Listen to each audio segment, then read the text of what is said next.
Bom dia, alunos, tudo bem com vocês? Estou gravando essa videoaula da matéria Biologia, né, com vocês. Nosso tema desse roteiro é Identidade dos seres vivos, Organização celular e funções vitais básicas. Coloquei aqui ao lado, né, um esquema de uma célula, né, com as suas organelas, tá? Que é o tema que nós vamos trabalhar nesse roteiro. Bom, a habilidade, né, que nós iremos trabalhar identificar os elementos básicos que compõem a célula, bem como suas funções, e relacionar as funções vitais das células a seus respectivos componentes. Ou seja, nós vamos trabalhar em cima das funções citoplasmáticas, né? Das funções das organelas que estão incluídas no citoplasma da célula.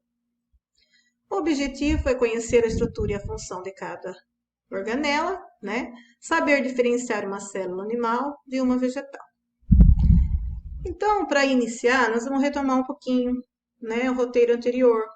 Então, por exemplo, como você identifica um ser vivo? O que é um ser vivo para você? Como que você identifica ele? Ah, ele anda, ele corre, ele tem pelo, ele se reproduz, né? O que os seres vivos têm em comum? Então, pense um pouquinho. O que os seres vivos têm em comum? Todos nascem, crescem, alguns reproduzem, outros não e morrem. É isso? Ou vocês acham que eles têm mais alguma coisa em comum? O que seria? Bom, quando falamos em seres vivos, né? O que vocês pensam? Logo pensamos em tudo, né? Em animais, pessoas, plantas, fungos, protozoários, algas e bactérias também, né? Já que são todos seres vivos. Apesar de bastante diferentes entre si, né, bastante distintos, todos eles possuem características que permitem classificá-los como tais, né? Quais seriam essas características que nos permitem dizer que eles são seres vivos? Então, eu coloquei aqui um esqueminha para vocês, ó. Então, eles têm que ter todas essas características, tá? Mas tem uma que é a principal aqui. Então, primeiro, reprodução. Os seres vivos são capazes de deixar descendentes, ou seja, de reproduzir. É uma característica, é um critério para ele ser vivo. Evolução. A evolução é um processo que atua sobre todos os seres vivos, modificando-os através do tempo. Então, seria aqui um ciclo vital. Nascem, desenvolvem, reproduzem ou não e morrem. Metabolismo. Os seres vivos apresentam metabolismo no interior de suas células, onde adquirem energia para realizar as atividades. Né? Eles precisam desse metabolismo para sobreviver. Célula, né? Esse seria o ponto fundamental. Os seres vivos, né, possuem células. Alguns seres possuem muitas células, então são classificados como pluricelulares ou multicelulares. E outros, né, mais inferiores, organismos mais inferiores, apresentam apenas uma, sendo chamado de unicelular. Outro critério, né, para a gente identificar um ser vivo é que ele também tem resposta a estímulos. Por exemplo, o ser vivo, né, ou os seres vivos em geral, consegue responder a estímulos do ambiente em que vivem. Então, o que garante que eles interajam com o meio ambiente. Então, por exemplo, eu passei um exemplo de dor. Se o animal sente dor, ele vai se afastar daquela área, daquele local. Outro exemplo que eu passei aqui para vocês é o estímulo luminoso, que faz com que as plantas crescem em direção à luz.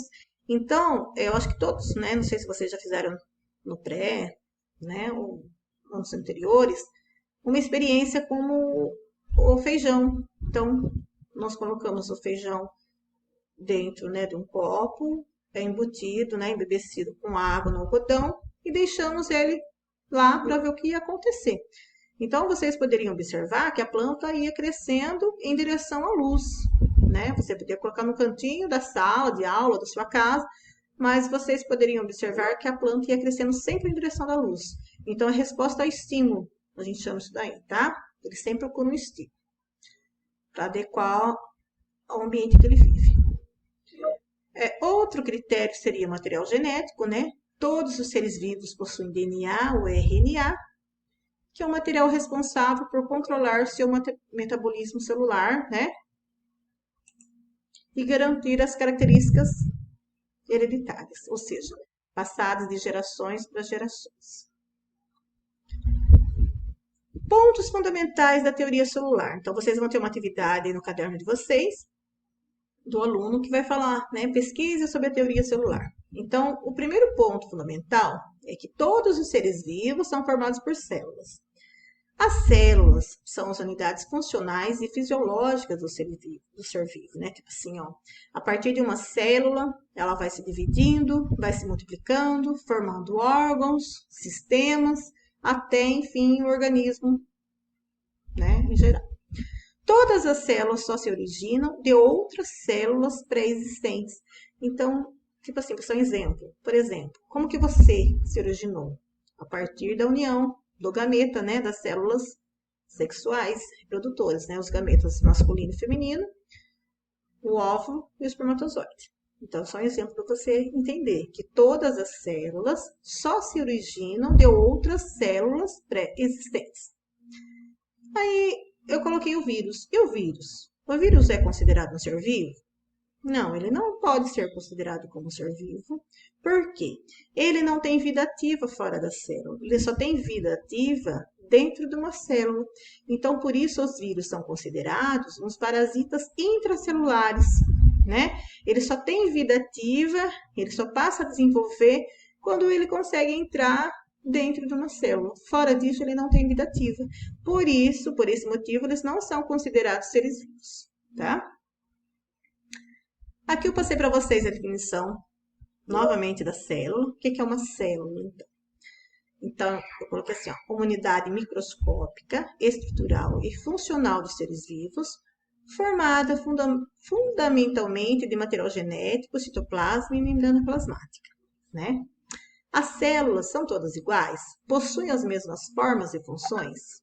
Não. Olha, aqui eu passei 3 imagens, né, de células diferenciadas. Então, eu passei célula da pele, as hemácias do sangue e célula muscular. Então, como vocês podem analisar a figura, as células são diferentes em tamanho, em formas, né, olha. Cada um tem um formato diferente. Como tem formato diferente, elas também têm funções diferentes, tá? Elas não são todas iguais.